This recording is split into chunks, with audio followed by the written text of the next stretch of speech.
کسی بھی علم کو سمجھنے کے لیے اکثر کافی وقت چاہیے ہوتا ہے، اور اگر یہ علم تاریخ سے متعلق ہو تو اس کی بنیاد ہی سمجھنے کے لیے کئی برس لگ جاتے ہیں، کیونکہ تاریخ پہ ہر موضوع پر کتب کا ایک خزانہ موجود ہوتا ہے۔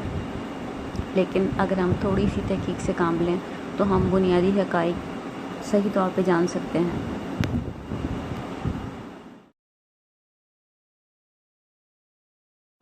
اکثر لوگ کوئی ایک نقطہ پکڑتے ہیں، تاریخ سے حاصل کرتے ہیں۔ کسی معروف کتاب کے اندر بیچ میں احتیاط کے طور پر مصنف نے وہ قصہ بھی لکھ دیا ہوتا ہے جو اس نے کہیں سے سنا ہوتا ہے، اور اس قصے کو پکڑ کے پوری داستان بن لی جاتی ہے، جبکہ وہ ایک موہوم سا مشکوک سا معاملہ رہا ہوتا ہے۔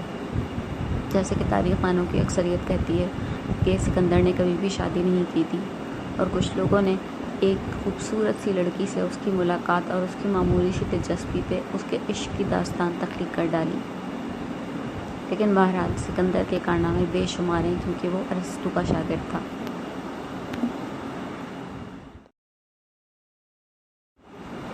تاریخ میں کئی جگہ پر بہت سی اغلاط پائی جاتی ہیں، لیکن اس میں کسی کو کوئی شک نہیں کہ سکندر اعظم ارسطو کا عزیز ترین شاگرد تھا اور ہمیشہ اس کے کہے پہ چلا۔ اس نے ہمیشہ ایک گھوڑے کے اوپر سفر کیا۔ گھوڑا اس زمانے میں بے حد مقبول جانور تھا، جس کو عام عوام بھی اور شاہ بے حد عزیز رکھا کرتے تھے، کیونکہ یہ جنگ میں بھی کام آتا تھا اور عام طور پہ سفر بھی گھوڑوں پہ ہی کیا جاتا تھا۔ سکندر کو بھی اپنا گھوڑا بیوسیفالس بے حد عزیز تھا، جو بچپن سے اس کے ساتھ رہا، اور اس کے گھوڑے نے ایک اور کارنامہ انجام دینے میں اس کی بے حد مدد کی۔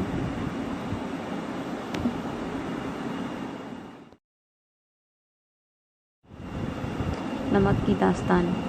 نمک کی دریافت یا ایجاد کا صحرا جو ہے وہ سکندر کی سڑ جاتا ہے، کیونکہ اس میں اس کا کوئی کمال نہیں تھا۔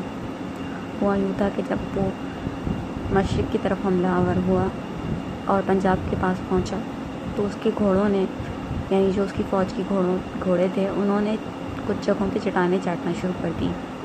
گھوڑوں کی حرکت اتنی دلچسپ اور عجیب و غریب تھی کہ کچھ عرصے کے بعد یا کچھ دیر کے بعد سکندر بھی وہاں پہ پہنچ گیا۔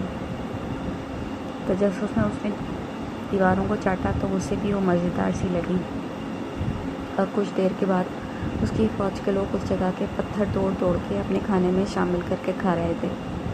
اس طرح سے نمک کی دریافت ہو گئی۔ بہرحال نمک دنیا بھر میں مختلف جگہوں پہ صدیوں سے کھایا جا رہا ہے۔ جب لوگوں کو نمک کی عادت ہو گئی اور ہر جگہ چونکہ یہ دریافت نہیں ہوتا تھا اور جو ہے اس کے بغیر لوگوں کو کھانے میں ذائقہ محسوس نہیں ہوتا تھا، اس زمانے میں سفر کے وسائل اور ذرائع جو ہیں وہ بے حد ناپید تھے، اور سفر کے دوران اکثر تجار یا تاجر حضرات جو تھے وہ مارے بھی جاتے تھے، تو اکثر تجارت بھی جو ہے وہ بے حد محدود ہوا کرتی تھی، اور جب تک کہ حکومت کی امداد شامل نہیں ہوتی تھی لوگ سفر نہیں کیا کرتے تھے۔ تو ایک وقت ایسا آیا کہ لوگ مختلف طریقوں سے مصنوعی نمک بھی بنانے کی کوشش کرنے لگے، لیکن قطبہ جو ہے یا اس زمانے کے سائنسدان جو تھے وہ بالکل بھی اس میں کامیاب نہ ہو سکے۔ یہ صحرا بھی جو ہے مشرق کے قطبہ کے سڑ جاتا ہے کہ انہوں نے نمک کی 4 قسمیں مصنوعی طریقے سے بنا ڈالی۔ پہلی قسم ایسی ہے کہ جو جہاں بھی دنیا میں سمندر پائے جاتے ہیں وہاں حاصل کر لی جاتی ہے، کیونکہ یہ نمک سمندر سے حاصل کیا جاتا ہے اور اسے سمندری نمک کہا جاتا ہے۔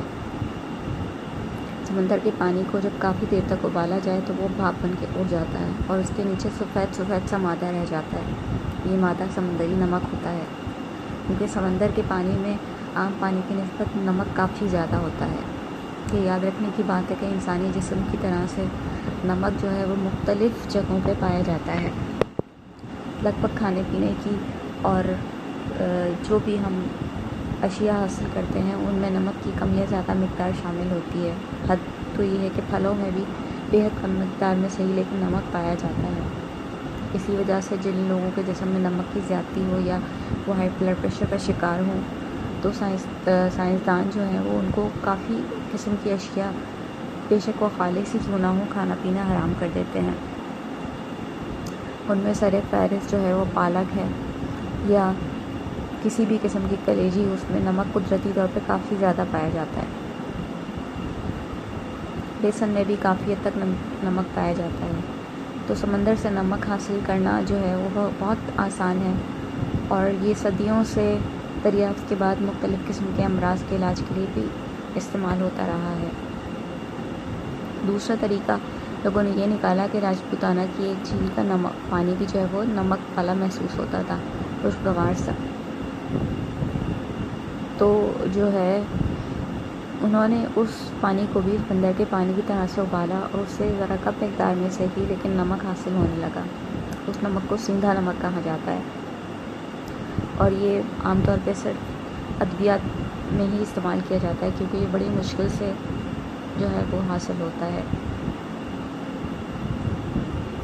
اس کے علاوہ جو کھار بھی جو ہے بہت مشہور ہے، اور اس کو عام طور پہ ادویات میں ہی استعمال کیا جاتا ہے۔ جو میں بظاہر بالکل ہی نمک محسوس نہیں ہوتا، جو کہ ایک قسم کا اناج ہے، اور یہ اتنا معروف نہیں ہے ہمارے یہاں کھانے پینے کے لیے۔ اب ڈاکٹر اس کی بہت تعریف کرنے لگے ہیں۔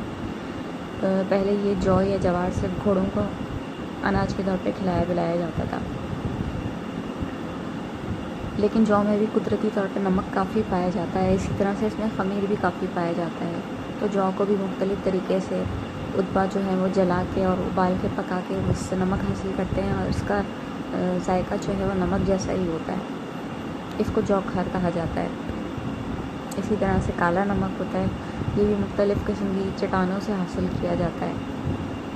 آج کل پنک سالٹ بہت زیادہ مشہور ہو رہا ہے، یہ بھی سفید نمک کا ہی حصہ ہوتا ہے۔